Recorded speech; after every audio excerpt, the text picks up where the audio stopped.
There's protests going on in Kenya right now. They're over the top. You have a bunch of people, the Western media saying, oh, Gen Z is in full effect in Kenya. They're protesting in the streets. They don't like the new reforms that are coming in, and they don't really get into the real meat of the thing. So I wrote an article, and this is how the IMF and Western banks debt-trapped Kenya that is now currently sparking these nationwide protests. So I dug a little deep into what was causing the austerity that they're trying to push on these people. And I was completely surprised by the idea that the IMF has done this to so many countries, most recently Argentina, Ukraine. You know, Ukraine is about 200 billion in debt to the IMF. And now Kenya. So what the IMF will do is come in and try to lend money to developing nations, and essentially, when they can't pay it back, force them into into privatization, deregulation, and austerity. And they will force a government to do these things and to pass laws they'll cut social spending so that they can pay their debt to Western banks. Now, what happens is becomes a Trojan horse of corporate power, right? So if you can't pay your debt, then guess who gets to come in? Halliburton, McDonald's, mining companies, whoever we want will come in and start extracting the resources from this company. And this is the trick. So it reads, the International Monetary Fund's involvement in Kenya has come under intense scrutiny as the country grapples with the mounting debt crisis and widespread public unrest. Far from bringing a solution to Kenya's economic woes, the IMF policies appear to be exacerbating the country's financial struggles and social tensions. Kenya's external debt has skyrocketed from 10.2 billion to 34 billion between 2013 and 2020. Now, this is a staggering increase that raises serious questions about the sustainability of a country's financial obligations. Despite the alarming trend, the IMF has continued to approve loans to Kenya, most recently a $1 billion package ostensibly to address the economic challenges of climate change. This approach of throwing more money at a debt-ridden nation seems counterintuitive and at best predatory at worst. The IMF loan conditions have been forced into the Kenyan government to implement a series of deeply unpopular austerity measures. These include cutting subsidies and increasing taxes on essential goods and services from gasoline to wheelchair tires, bread, and even sanitary pads. Such measures disproportionately affect the poorest and most vulnerable segments of society, leading to widespread discontent and protests. Now, the IMF's insistence on fiscal consolidation has led to significant cuts in crucial sectors like health and education. According to Nyoku Nyehu, I don't know if I can pronounce that right. I'm sorry, my Kenyan brothers and sisters. The Fight Inequality and Pan-African coordinator, quote, the IMF insisted that the government reduce spending on education. We saw public universities, the cost of tuition went up by 3 times. It was the direct correlation with the IMF policies. The impact has been detrimental. Okay, so the harsh reality also, another person says, we used to get unga, maize flour, for about 80 Kenyan shillings, but now it's 200 something. So the people here are jobless, and to get the money just for a packet of flour is very, very difficult. So people are only eating once a day. I mean, this is, right, we like to rant and rave about imperialism. Is this not the clear definition? Yeah, I mean, so many African leaders who have tried to resist the IMF and World Bank and Western imposed framework have found themselves assassinated or couped because they recognize very quickly that when the IMF and World Bank comes in and imposes all these neoliberal restrictions on you and says, look, we've saddled you with debt, or we've given you this supposed capability to build some kind of manufacturing base for yourself. When those African leaders start to shift and say, look, we're going to start manufacturing something that's actually beneficial for our populace, that like returns us some, just gives us a return on our investment rather than allows the West to extract the product of the labor or resources itself, they get couped. They get overthrown or they get literally assassinated. And this has happened so many times. Like France has assassinated something like 60 leaders in Africa. And that's because they are still owed all this money. And they want that money. They want these debts repaid, like these colonial debts. It's like, that's why we say colonialism never ended, because once all these African nations were freed from the yoke of French imperialism, they were saddled with debt. as sort of like a revenge. Like, just legally, they were allowed to do this because it doesn't make the headlines that the overthrow of colonialism does. So people don't notice that, and they just think that colonialism ended. And that's very convenient, but that is the situation that we find ourselves in. And again, in typical fashion, if you guys want numbers on this, I would suggest listening to Ben Norton, because I was thinking a while we're recording this, another interesting thread to go through would be one that I saw on Twitter during the beginning of the pandemic, which was China is lying about its COVID numbers is a cop-out.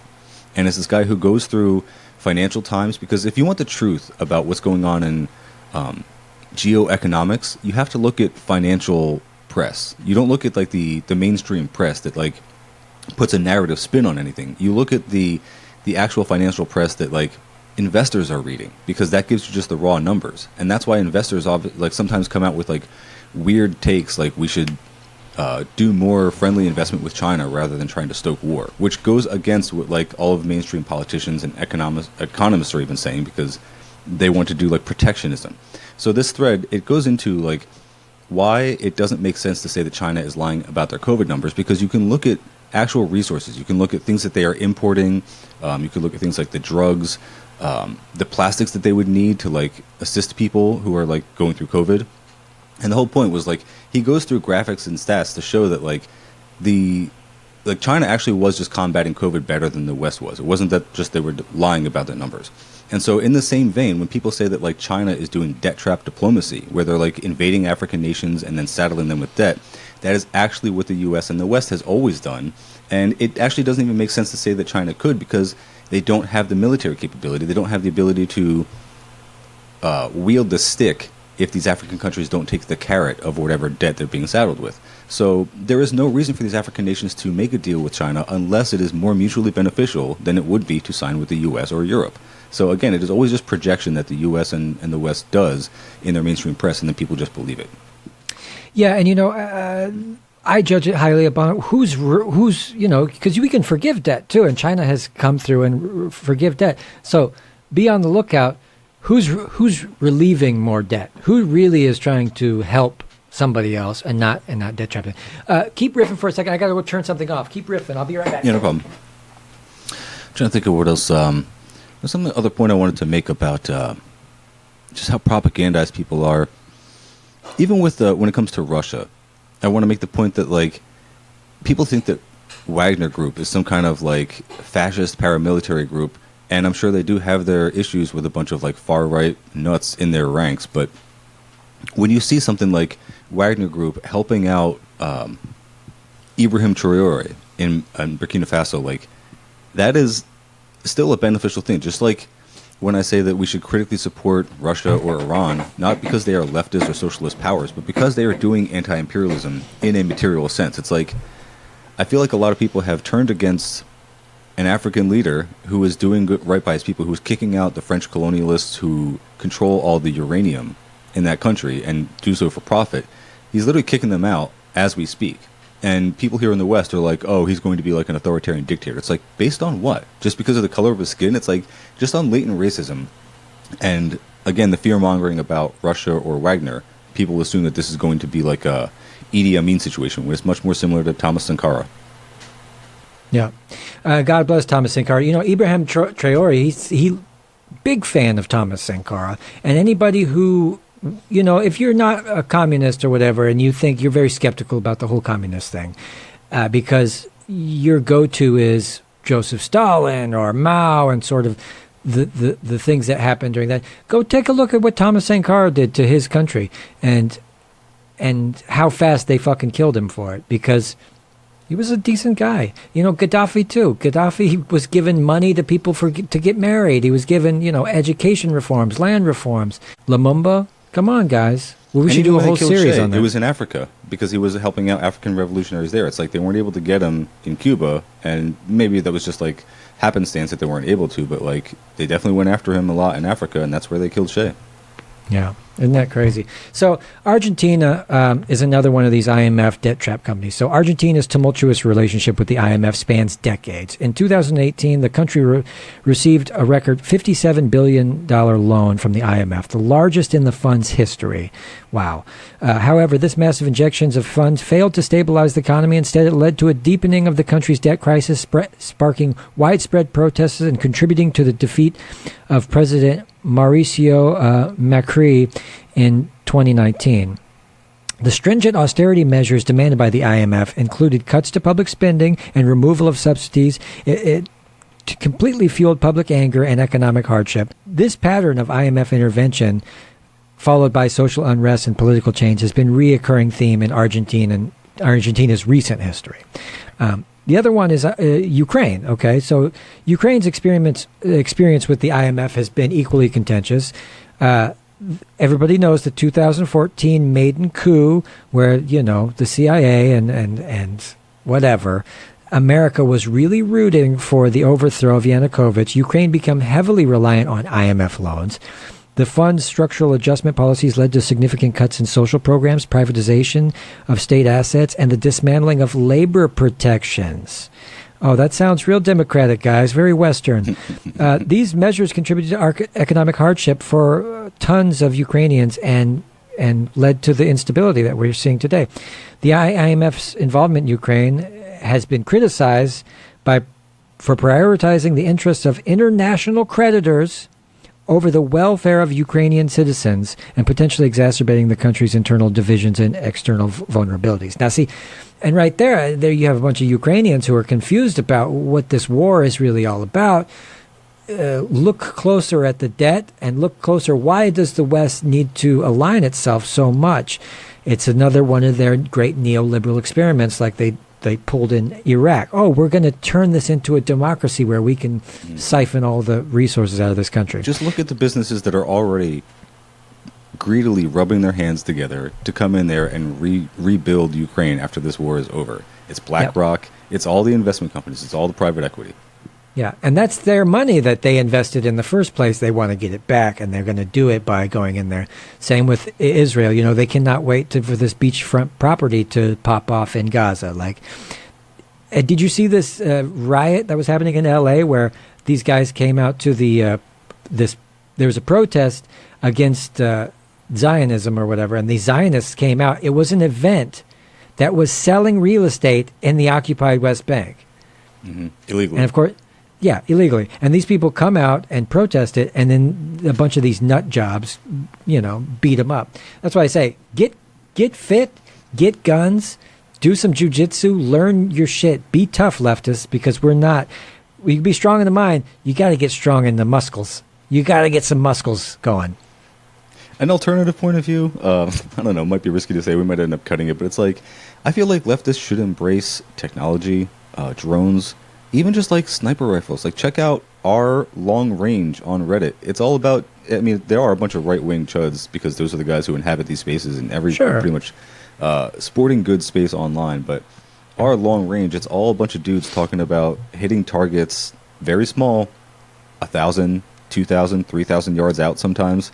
And they do it. They talk about their windage and all their different calculations that they're doing, but it is possible to do. And I feel like more people should embrace getting far away from your targets rather than being so into working out and having to get up close like that. It's no, let's do this long term. Let's not have one fight and possibly end it right there.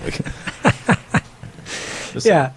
And guns are the number one killer of children. I understand that. That's a bad thing. But so long as all these nut jobs or the police have a monopoly on violence and stuff, we need to get to a point where I'm not anti-gun in that scenario, right? In the context of what's happening now. Leftists should have guns. Trans people should have guns. Communists should have guns. As long as these monkeys have guns, we should. But ideally, in a utopian scenario, yeah, maybe we shouldn't have guns, okay? But I wish we lived in the world where the U.S. had tons of gun ownership, but it was all in the hands of progressive people, and that it was just a progressive thing to own a bunch of guns and militantly defend people, rather than what we live in now, which is it's just kind of a known right-wing thing to have guns, quote unquote to defend your property, but we all know they're all talking about the day of the rope and like some kind of insurrection they're going to do against tyranny or whatever, when they really just mean black people. Yeah, and don't tread on me while also going and licking the boots of police. Like, this makes no sense. Love the cops and military. Bro, you are the boot. Stop pretending like you're not the boot. You're the boot. Okay? Jesus fucking Christ. And if you need guns, the whole reason you would need guns is to rise up, right, against a what? Tyrannical government. This includes local police. And somehow they go, well, no, it's the FBI. Those guys. Well, we're at least coming to a point where conservative yahoos, who, let's face it, there's a correlation between conservative ideals and what? Lower cognitive abilities. My man Mike knows all about it. I got the studies. You got the studies to back it up. We got the documents.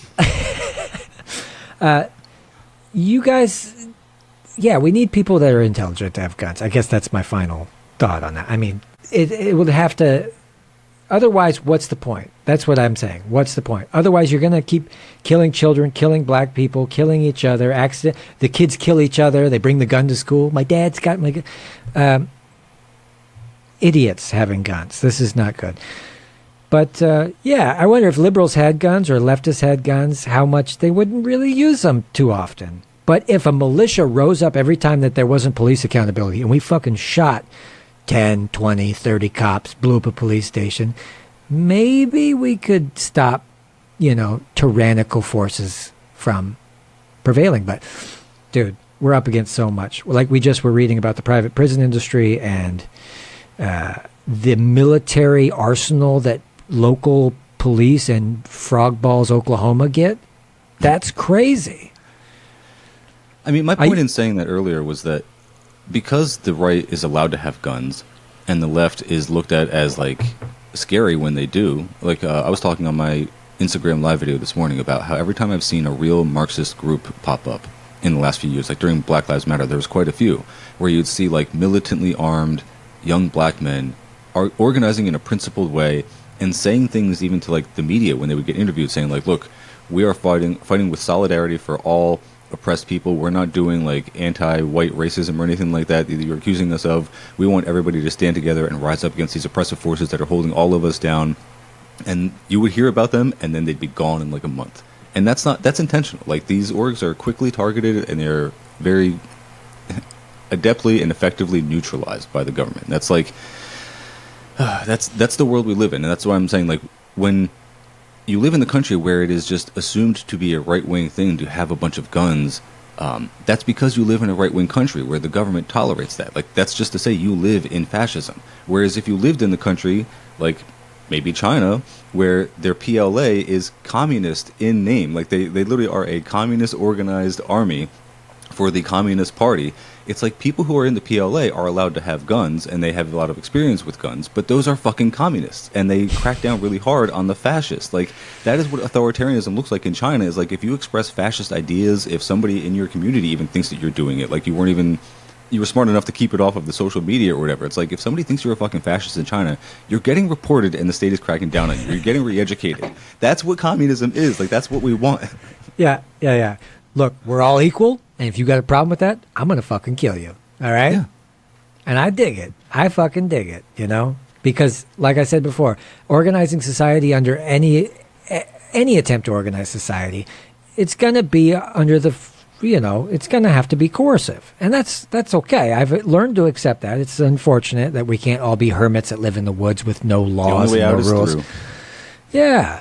Let's just go and let's do it, but let's do it right. Yeah.